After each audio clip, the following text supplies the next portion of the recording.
everybody, my name is Kara Brown. I am an urban fantasy author and a writer for Otherworld Inc. and through Fates Press. I also write under the pen name of Faye Black for Violet Gaze, and I am here today to do a planning video for Project Authortube. For those of you who aren't aware, Project Authortube is initiated by Tamara Woods, who is looking to bring together a bunch of AuthorTubers to come and produce content in regards to NaNoWriMo to either help people who are doing it for the first time or have done it before and are stuck and just kind of need some guidance or some ideas. And I'm absolutely flattered that I was invited to be part of this initiative. So, Tamara, thank you so much for inviting me. And since I'm here and we're on week 2, which has to do with planning, my topic actually has to do with essential outlining for NaNoWriMo. Outlining obviously comes in a lot of different shapes and forms, and what I'm going to do is I'm going to throw some what I believe to be the essential parts of outlining that need to be considered for your story, and then kind of provide you with some resources and then show you how to use those resources. I'm all about giving people free stuff to help them be effective and efficient with their writing, so just kind of get with me to the end of the video so that way I can show you how to do that. But let's go ahead and move on to the first thing, which is how much outlining should you do? Now, as you see here, I have whatever works because everybody outlines very differently. Some people can write a one-page summary, some people need to write 20-page backstories for all their characters. It really depends. There is no right or wrong way for you to outline at all, and if somebody says that there is, they're wrong. You can send them to me and I will explain to them why they're wrong. Now, when you're outlining anything, you should really do what works for you. And again, in this presentation that I'm giving you, I'm basically providing you with some things that I would like you to think about and consider. But if you're doing your outline, you're like, nope, this doesn't work for me, feel free to ditch it. All right. So I have to throw that out there first. So now, in my humble opinion, one of the most important things when it comes to your outline is trying to determine what your villain or the villain's main lackey is doing, because in whatever world that you are creating here, whether it be a YA or a fantasy or sci-fi or anything like that, your villain and their people cannot be stagnant. They can't be just ominous presence somewhere off in Act 3. They need to be present and doing something throughout the entire story. Now, does your main character need to see what's going on? No, but they should be feeling the ripples of whatever your villain is doing. Keep in mind that whoever your villain is, if they have a high amount of power and they've got like some dark army at their disposal, they didn't just inherit that half the time. They had to claw their way up to that, and then they have to keep it, because when you're evil, everybody around you typically is evil too, and they want your power. So it's a big game of who's going to stab who first. So these are questions that I actually have here for you to consider. And while I know a lot of you are kind of like, well, this isn't outlining, this is character creation, and I agree it is, your villain still needs to have an active part in your outline. You need to know what they're doing, when they're doing it, and the effect that it's going to have on the rest of the story. And again, even though you're an MC and your readers aren't going to see that, they should still be seeing ripples of your villain's actions throughout the entire story. So, moving on from that, we have your main character elements to consider for your outline as well. And I know a few folks are looking at this going, why is the main character coming after the villain? And that's because, in Caro's humble opinion, because she talks about herself in the third person these days, the villain is actually the most important character of your story, because the story isn't about your hero, it's about your hero responding to whatever it is that your villain is doing. So your villain needs to be the most fleshed out character in the story, because they are the ones that are making things happen. They're causing chaos, they're putting obstacles in front of your hero. They always need to be one step ahead of the hero, and they always need to be either on even or more powerful ground in a realistic sense. I'm not really going to dive into how to do that in this. We're just focusing on outline. But when you are looking at your outline and you are working on your main character, you need to define a lot of these elements I have listed here. And I can tell you for a fact that very first question, how does your character change from the start to the end of the story, is a question that a lot of people struggle to answer to me when I am at a writing workshop or a seminar or anything like that. And if you cannot give me a simple answer to that question, your story is possibly lacking in a lot of character development. And it doesn't have to be a very in-depth answer. It can be something like, my character learns how to trust people again, or they've learned the power of friendship, or they learned how to cope with their humanity. It's any of those things, but by being able to define that, you can easily define what your character's arc for the main character is going to be, and that is really, really important. You have to nail that down. So if you take a look under that question, though, you will see that I have two more questions. Now, the internal struggle is going to be a big factor in regards to your character arc and their change over the story. It's all the stuff that's going on internally. The stuff that is external are things obviously that they don't have any control over, bullying, social norms, all that jazz. And I often like to think of the external struggle having to be with the plot related struggle, and then with the internal always having to be with the character development. That's just how I see it. If you see it differently, hey man, leave a comment down below. I would love to hear your thoughts and opinions on that. Now, That very last thing I have on there, define darkest hour, that's a Caro thing. Not everybody does this, but when I'm working on my outlines, I always want to define what the darkest hour is going to be because that kind of helps me set the tone for the story overall. Because if the darkest hour isn't like, alone in the forest, injured and, bleeding to death and and they know nobody's gonna come and help them, versus, crying in their room because their relationship is ruined. It's just it really sets the tone in my brain for setting up the story and what it's gonna go for. It also gives me a benchmark to work towards. But yeah, that's a Caro thing. But I would highly encourage lots of people to at least consider what the darkest hour of the story is going to be. But enough of that. Let's go ahead and move on. Now, if you are new to NaNoWriMo and you are outlining for the first time, you have a couple of options. The easiest thing that I would recommend for somebody who's never written before and they're trying it for the first time is to use story beats. And story beats are benchmarks and common elements that you find in a lot of stories. And if you are like I said, if you're doing this for the first time, using beats is not a bad thing. And I know some people are kind of like hissing, it's like it's a formula, it's a template, and I don't want to do that. Regardless of Regardless of that, most stories typically include a lot of the beats that are found in this book. Most people like to use Save the Cat in some shape or form for their novel writing outlining experience, and it does work. It's really extensive for me. I don't need that much detail in my stuff, but it does work. And so what I have under where it says story beats, those are actually just a list of titles and books that you can peruse, rent from the bookstore, buy on Kindle, whatever you want to do. And I really do recommend them. The first one obviously has to do with fantasy. The next one is just a basic outline template that they have going on. The Romancing the Beat is for romance authors. I really like it. I actually like it a lot. Uh, I would definitely recommend Romancing the Beat to be on the Kindle version because it is not a very big book. Like it's smaller than my pinky finger. So, I mean, if you want to spend the money to get the physical copy, that's up to you, but I would recommend the digital. And then writing your novel from the middle is a really good book because it has I could talk a lot about that book. I just think it's really good. I came across it when Tamara did it for a writing workshop, and I really liked it, and I got it, and it's been a good purchase. I really am pleased with that now. On the other side, if you're like, no, I don't need no books, and I won't use no beats that you told me to use, that's fine. Everybody does their thing their own way. What I would encourage you to do is just ask yourself a couple of questions about what it is that you're writing for your outline. And the big one that I would recommend that you probably focus on the most is going to be the second question right here, which is what is the purpose of this chapter, scene, or part? It is really, really easy to ramble on pages when you're doing NaNoWriMo because it becomes a word quota match where you're always trying to meet the word quota at the end of the day. So whenever you're writing something, make sure it does have a purpose to your story and be able to define that really well, whether it be like world building or raising the stakes or a conflict or anything like that. Just make sure it has a purpose. The other one that I would have you also consider is going to be how motivated am I to write this now? True story, if you are not motivated to write it, your readers are probably not going to be motivated to read it. If you think it's boring to write, I don't know why you think it's going to be fun for us to read, all that stuff. So, when you are doing this outline, make sure that you're doing the outline and you are writing about things that you are actually excited to do. Don't just do it because you think that that's the status quo and you have to have that in the story. If it's not interesting for you, don't write it.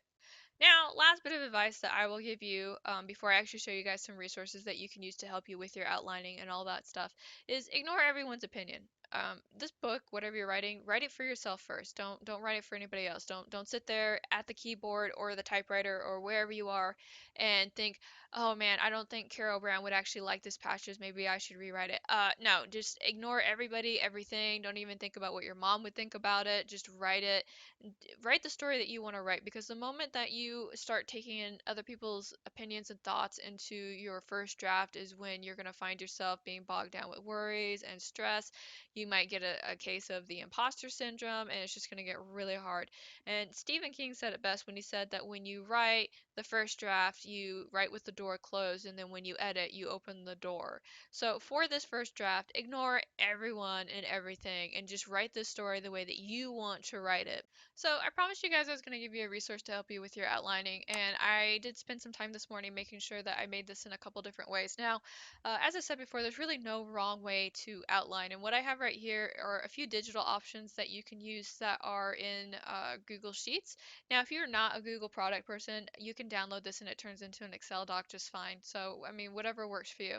And I like this a lot because this makes it possible for me to have this on one page, which I really appreciate because sometimes I just need to look at it from the bird's eye view. That's what I usually call this sheet, even though it says minimalist right here, just so that way I have an idea about what's going on. And the nice thing about a lot of this is that it just really helps you hammer out what needs to go where and how and all that stuff. Now, on this first tab that says minimalist, what you use right here is pretty much a 3-word summary for what's going on. On the second one, this is the scene breakdown where you put that 3-word summary right here and then you can put your synopsis right here. And then this also has a lot more information on it. Such as, you know, where is the place at, what's the purpose of the scene, which characters are on scene, which ones are off scene. This is a Kara thing. If some of you are like, no, like I'm not focusing on that right now, totally fine, you do you.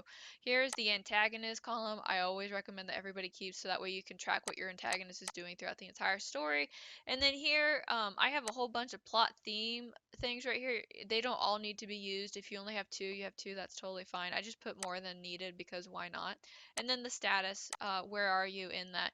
Now, as I said before, this is the scene outline. Not everybody likes to break everything down by scene, so right after that, I have the chapter outline. So if you just want to do it by chapter and state what's going on in the chapter, that's here for you too. I have character 1 and 2 because when I initially was working with this, I was switching between two characters. If you only have one character, you could probably just get rid of this and change it to something else, or you can make this your character development um, column, whatever you gotta do. And again, antagonist, most important. And then here's the other essential things that you have to have right here. Where I have author notes right here, uh, instead, this can either be your status or this could be like, I need to go research like moon gravity or anything like that. I just find them to be really useful. And right here where on characters, um, I am actually really bad about remembering my character names. So what I will do is I'll put their name and their basic information. I don't have description in here. I'm basically looking at name, race, what their role in the story is, their character type, and then their if they have an arc agency. They should all have some kind of minor arc agency because if you don't, then they become stagnant characters, and that's definitely not something that you want to have in your book. The next two tabs I have actually aren't related to outlining at all. I made this guide for you to help you track your words that you have going on here. This is again, I know that there's a lot of products and people like to do stickers and things like that for tracking all their words, but in this spreadsheet, what you can do is you can track however many words that you get done in a day. And this is done in a writing sprint format. So if you do a number of writing sprints, what happens, like, let's say you do a 15-minute writing sprint and you get like 300 words the first time, and then you get 422 the next, and then something happens and you get like 602. What happens is that whatever numbers that you populate here in your writing sprint, they show up right here, but then on the bottom, it shows what your current word count is, and then it shows you the countdown to hit your 50K thousand. So I just thought that that would be nice because I know seeing progress in your writing is really important. And then something else you can do, I just have a regular writing sprint thing. This is the one I use on live streams. So if I start on an empty document and then I get 622 words. I'm going to come back to previous count. I'm going to put 622 words, and then I'm going to put what the new count is. So let's say I got up to 442. So it shows me that in that second writing sprint, I only got 220 words. So this is really useful if you use a Word document and you don't want to have to go back and highlight everything to find out what your word count is. I know that's a tactic some folks use. But yeah, I made that for you guys, just to kind of help you track how you're doing and all that stuff. Now, I promised I would model how to use some of these tab sheets that I have here for you, and I am going to do that. And what I'm going to do is I'm going to use a project that I have been working on, but I haven't actually finished yet to kind of give you an idea. The stuff that's blacked out is just blacked out because in case I have fans that come and see my stuff, I don't want them to have major spoilers. Now, you'll see that I have a couple of things going on here. One, the cells are different colors, and they're different colors because I have three POVs in the story, so I do that to kind of help me figure out who's who. You also see these black and orange triangles, and what that is notes that I leave myself. So you can put that basically as long as you want. The really nice thing I like about comments is that they pop up like this, and then if I want to add more to it, it's a lot easier to do that. And you can also edit it. You can semi do that here with the regular notes, notes, but it's a little funky. Another pro of using the notes over the comments is that when I go to print this, because if you're like me, you end up printing stuff out at some point, is that the notes will actually print with the sheet. The downside to that is that they don't print in the order of, column A, column B. They print in the order that you make them, but when you actually do the print sheet, there'll be a number next to the cell so you know which one goes with which. So I prefer, unless I have to print, using the comments like this, just because it pops up and I can go in and edit it. And a really nice thing about that I didn't really could showcase to you when I was showing you the sheet is that if I decide that, oh man, you know what, I decide that this actually would do better if I put it over here, I can cut and paste it and it takes my comment and everything else over with it. So it's a really easy way to do that, and I like it a lot. And again, if at some point I need to print it, I can always print this off. And when I end up having to write in a coffee shop, I typically have to print this off and take it with me, because the last thing I want to do when I'm writing is be on my computer and have to start flipping tabs, because once I start flipping tabs and I start going to YouTube, once I'm on YouTube, I don't get any writing done. So having this printed out is really helpful. Now, what I do with the same breakdown is that I cut and paste whatever it is here in the column, and I come over here and I paste it right here, just because it's the three-word summary that lets me have an idea of what's going on in the synopsis without me having to read the entire synopsis. It's like a keyword search in that sense. And then if you take a look at the two synopsises that I have right here, I have one that's very lengthy and one that's not. Again, this goes back to just outline as much as you need to. If you have to type a sentence about the synopsis, knock yourself out. Gotta type it in 5 pages. I don't really advise that on an Excel spreadsheet like this, but hey, you know what? You do you. Uh, so, and this is nice because it kind of helps you have an overall idea about what's going on and when it's going on. Again, you can figure out your setting, your time. Always encourage you to put down what the purpose of the scene is and then what changed. So, and if you end up writing nothing changed in the scene, just a bit of advice, you may not need that scene if nothing changed. Like if it didn't do anything, if it didn't change, if it didn't progress your plot, all that stuff, you may not need it. And then again, here's the column for the antagonist to make sure that you are always tracking where the antagonist is. Right here where I have plot points, you can actually rename those to be whatever you want. So if you wanted one to be romance, you can put that in there, and then you can type in whatever part of the romance is. I just put plot points in here for you guys, so that way it just says plot points. And if this isn't your cup of tea, because this is breaking everything down by scene and not by chapter, this is kind of what the chapter one looks like. You type in a little summary. You type again. Remember, I mentioned that I have three POVs, so I kind of talk about what's going on with the three characters, and this is kind of showing what's changed. So what I'm doing here is I'm basically saying how the chapter affects the character, and you can honestly do whatever you want with that. This is just what I do. And then I have two other characters that I'm tracking. I have a god that I have to figure out. I have to actually watch what they're doing in the story, because it makes a lot of ripples in everything else that's going on. And then I have my antagonist that's here too. And then as you can see right here, I've got my setting and my purpose, and then my story themes, and then author notes for myself. Now, one thing that I do with my characters is that I'm just so minimalist with this. I know some people have to have like really detailed uh, descriptions of what they look like. They've got pictures, they've got all that. All I really need to honestly know is their name, because when I'm in the middle of writing, I often forget my characters' names, especially if it's not like one of my earlier characters. Like these are the early characters, or actually these ones right here are the early characters, so I remember their names, but sometimes I'll get to like Demise, and I'll forget what Demise's name is, because that's not actually Demise's name. I couldn't remember when I was writing this up. That makes me a bad person. But it just helps. That way I can have it off to one side while I'm looking at it and be like, oh, right, that's that person's name, and then I can keep typing. So maybe bad form of me as an author that I don't remember names, but sometimes I end up changing these anyway. So there's that.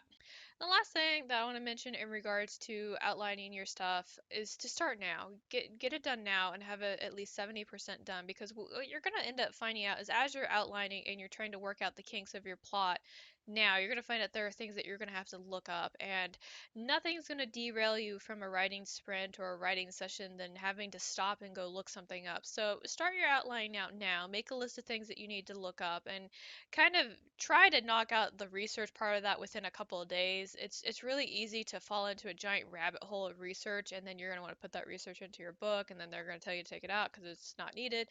But if you can find that context and background knowledge before you actually start writing, then it's a less interruption for when you actually need to do the said writing. As I stated at the beginning of the video, this is really just the bare minimum essential stuff that you need to do to outline your project for NaNoWriMo. There's definitely a lot of things that I could have dived into, but they are genre specific and it really kind of depends on what niche you're writing for as well. So, for example, if you're writing high fantasy, I probably would have talked about your magic system and what that needed to look like. If you are doing an urban romance, I would have had to talk to you about like, the local social norms and how that affects the relationship between two characters. Like there's a lot that I could have dived into, but for the sake of making an outline and putting something together so that way when NaNoWriMo comes, you're ready to go out the gate. This is pretty much all the stuff that is going to be a lot of the fuel to the fire that you're going to need. With that said, though, if you have a question or a concern or just an inquiry in regards to something that you are writing, please feel free to leave a comment down below. I do work for a publisher, so if I don't have the answer to the question, I have access to a bunch of other writers that I can go and ask the question to, or I can, talk to the editing team or anything like that. And just keep in mind that the questions that I'm looking for are kind of like writing the first draft kind of questions for this kind of video, not editing or finding agents or anything like that. Remember, this is a NaNoWriMo video. We're looking at producing 50,000 words within the course of November, so we're going to try and keep those questions focused on that. Now we're at the end of the video. We are bim bam boom done. Thank you so much for listening to my little presentation about the essential outlining for anybody taking part in NaNoWriMo. If you are curious if I know what I'm talking about when it comes to all this writer nonsense advice that I keep giving, down below further in the video description there is a link to a newsletter. If you sign up for that, you get access to a short story. You can read and peruse that and decide for yourself if I actually know what I'm talking about when it comes to giving writing advice. And if you decide that I don't, then there's the ability to unsubscribe from the newsletter. And if you do, you can hang out in the newsletter. I typically kind of give insights to how my current projects are doing, along with news, and I try to give you guys freebies every now and then. About once a quarter, I give out a short story, all that goodness. I do have a book out as well. It's called Queens of Swords and Silence. There is a link in the video description for that as well. If you would like to peruse that, I would be super honored and flattered. If you like it enough to leave a review, super appreciated. I'm trying to get 50 reviews on Amazon right now, so anything that you have to do to help me towards that goal is deeply appreciated. But that's the end of the video. Thank you so much for coming, and I will talk to y'all again real soon.